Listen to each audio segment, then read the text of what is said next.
Magandang araw mga kaibigan. Nako mga kaibigan, mainit itong pag-uusapan natin. Sa wakas, mga Chinator sa Senado nabulabog. Marcoleta tinamaan, biglang maang-maangan, sobrang pahiya sa kapwa abogado. At Cayetano binaltahan ang pagiging hipokrito, nilantad ang baho. Grabe mga kaibigan, itong mga binansagang senator sa Senado, abay biglang maang-maangan, sinisisi pa ang karamihan na sila daw ay sinisiraan, samantalang kitang-kita ng taong bayan kung sino yung kanilang pinapanigan. Itong si Cayetano, minsan nang binastos ang ating Pangulo kung ano-anong kwento ang ibinabato. Ngayon naman ang pagiging hipokrito at kwentong barbero abay pinagkakalat sa harap pa mismo ng Senado. Kaya naman Marcoleta at Cayetano pinalamon ng katotohanan at talagang nilantad ang baho ng mga ambisyosong hipokrito. Grabe, abangan nyo yan. Talagang durog sa kahihiyan mga kaibigan itong mga senador sa Senado at mga palyadong nag-aabogado sa mga Chino. Pero bagong lahat, paki-like muna natin yung video, paki-share na din po at subscribe na po kayo sa ating channel. Unahin na po muna natin ito mga kaibigan, itong si Marcoleta at si Cayetano. Saglit lang naman ito mga kaibigan. Ang dami po ngayong mga gumagawa ng kung ano-anong salita. Sumama na nga po yung napakaraming tao na sinasabi ko raw, i-give up natin ang KIG. Mr. President, kahit kailan hindi ko sinabi yun. Hindi ko sinasabing hindi atin yun. Kaya yung nagsasabi po na, ayun po, dahil ina-advocate ko raw po na i-give up natin. Saan naman po kayo nakakita ng ganun, Mr. President? Ang dami pang AIs ngayon. Nabanggit na rin po kanina. Kinador po kami daw. Kami po ay mga traidor.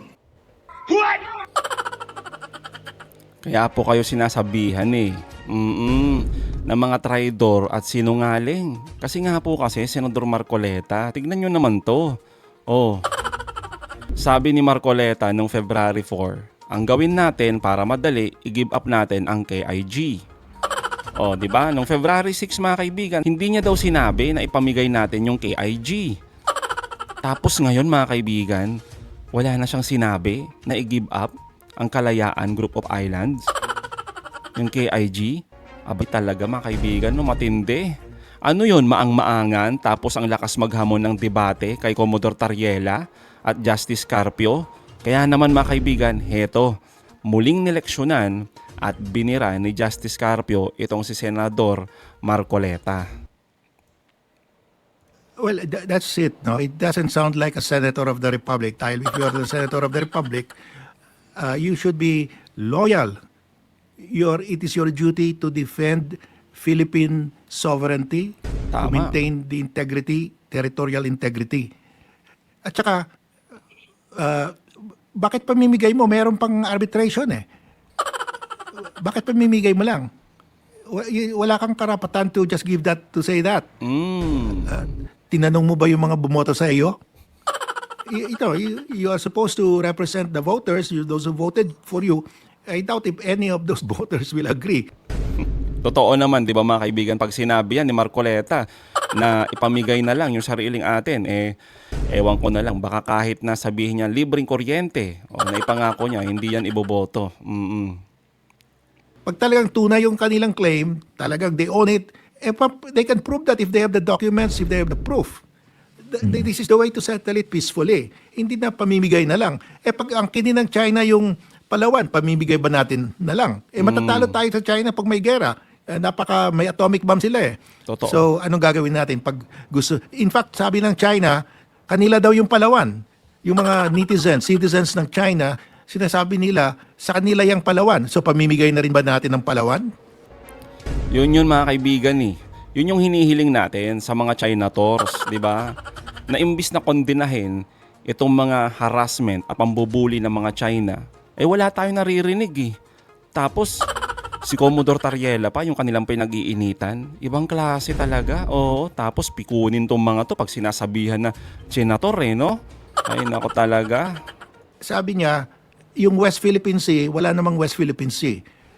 Nakakalimutan niya na when he was in Congress, the House of Representatives and the Senate approved the Philippine Maritime Zones Act. So whether the island of the KIG is within the EEZ or outside is immaterial dahil sa definition, the West Philippine Sea includes maritime features of the Calayan Island Group. Kaya katulad ng Pag-asa Island, international name ng Pag-asa dito, outside the 200 nautical mile EEZ yan. Hindi na ba West Philippine Sea yan? West Philippine Sea yan dahil ang definition ng West Philippine Sea sa batas, sa Republic Act 16024, very clear.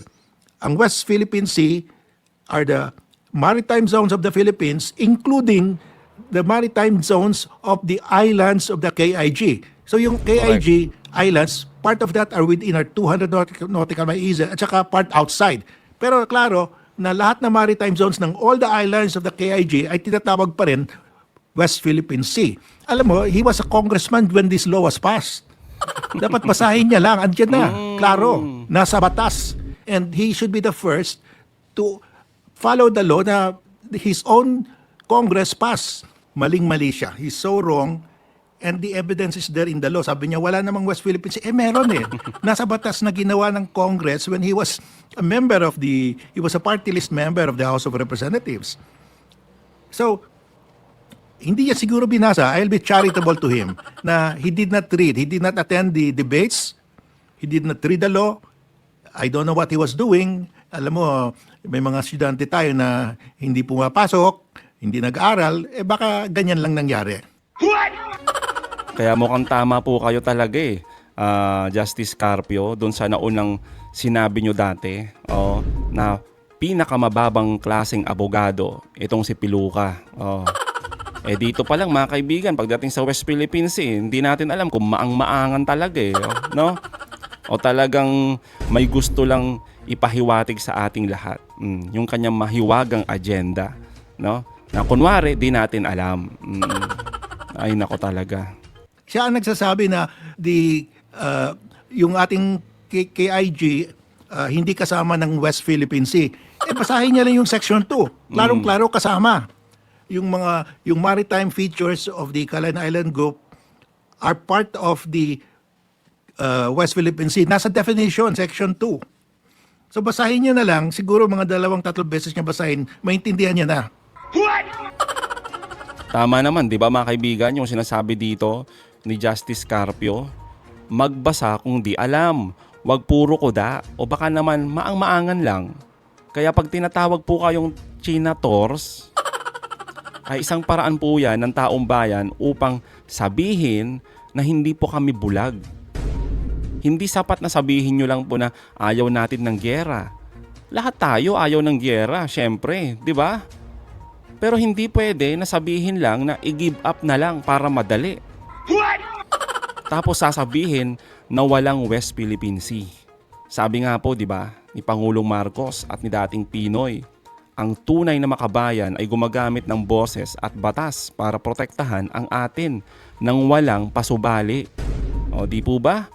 Tapos mga kaibigan, kung ang isang senador, di ba, yung mga katulad nila Marcoleta, nila Cayetano, na mas masigasig pa na magpaliwanag para sa panig ng dayuhan kaysa ipagtanggol ang karapatan ng sariling kababayan, abay, dapat lang po, no? Na sila po'y makatanggap ng matinding batikos mula sa publiko. Tapos pag tinatawag kayong Chinador, umaaray kayo. Di ba? Sabay magpapakalat ng kwentong barbero sa Senado. Tulad na lamang mga kaibigan ni Cayetano. Pakinggan po natin to. But there is another kind of OB, yung opportunistang balimbing. No? What do I mean by that?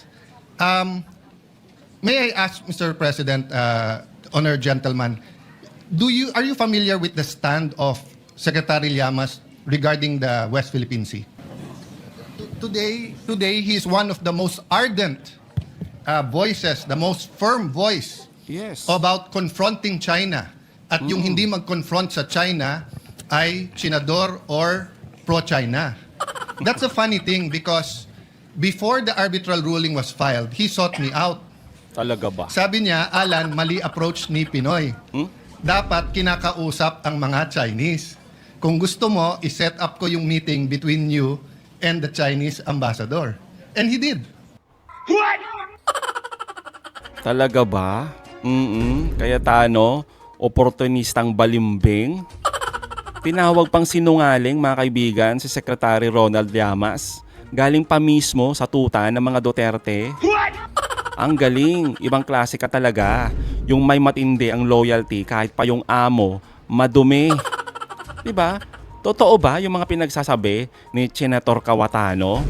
O baka naman kwentong barbero? Ginagamit ang Senado para sa kanilang amot kaalyado, para siraan ng mga kritiko ng kanilang beloved China? Kaya naman mga kaibigan, heto yung buwelta ni Secretary Ronald Llamas tungkol sa pinapakalat ni Cayetano.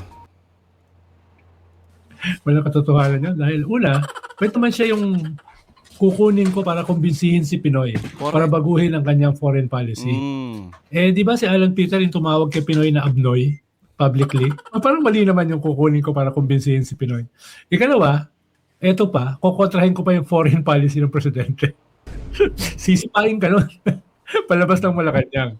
Tapos, ikatlo, baka nakalimutan na ni Ambassador of Jesus Christ, Alan Peter Cayetano, na kasama ako sa nag-lead ng delegation sa UNCLOS with Solicitor General Hilbay. Totoo. At kita nga niya yung mga pictures doon sa UNCLOS. Medyo hindi naman ako nandun sa tabi ng basurahan.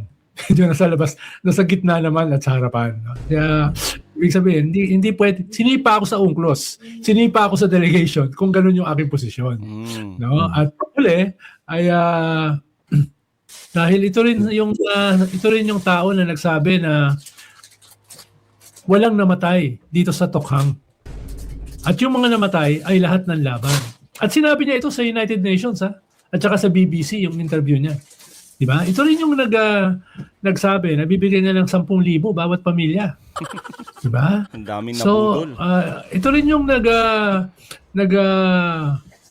salita sa United Nations nung siya yung Secretary of Foreign Affairs na sinabi niya na ginawa lang ni Digong ay isalvage yung kinabukasan ng ating bansa, ng ating mga kabataan. So, medyo baka you have to take with a ton of salt yung mga sinasabi niya. Totoo naman, di ba mga kaibigan, lahat ng sinabi ni Secretary Ronald Llamas, nasa records po yan. Lahat po yan ay facts tungkol kay Cayetano. Di ba? Kaya sino ngayon nagmumukhang sinungaling at kwentong barbero dyan sa Senado? Di ba? Tingnan niyo po ito mga kaibigan. Ayan. Masyado nilang minamaliit ang isang Ronald Llamas. Sila po yung nanguna at ipaglaban ang kaso natin ng West Philippine Sea doon sa UNCLOS, kung saan tayo ay nanalo at ibasura yung 9 Judas line ng China. Picture pa lang yan mga kaibigan, no?